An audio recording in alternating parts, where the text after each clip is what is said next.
Τι είναι αυτό? Ένα σφουργίτη.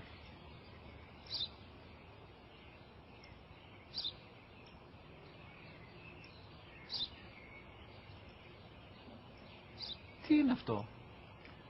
Μόλις τώρα στο πατέρα, σφουργίτη είναι.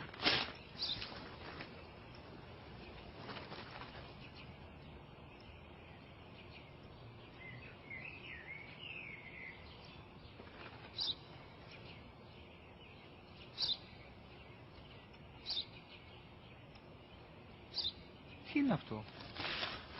Ένα σπουργίτη είναι, πατέρα. Ένα σπουργίτη. Σπου-γη-τι.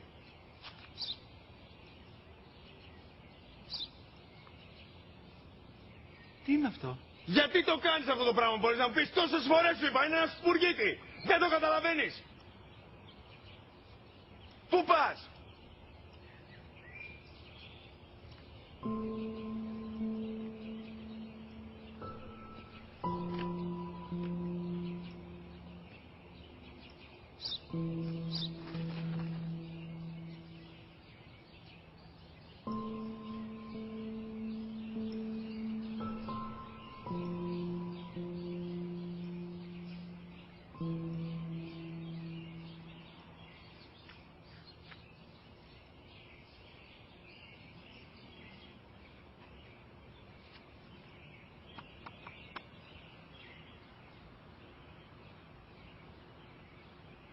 Δυνατά.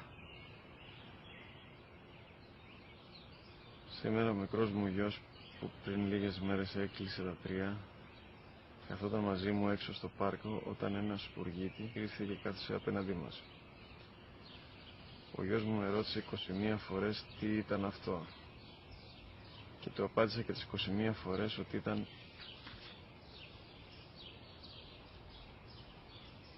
ένα σπουργίτη. Τον αγκάλιασα τρυφερά και τις 21 φορές που μου έκανε την ίδια ερώτηση, ξανά και ξανά, χωρίς να εκνευριστώ, νιώθοντας στοργή για το αθώο μου αγοράκι.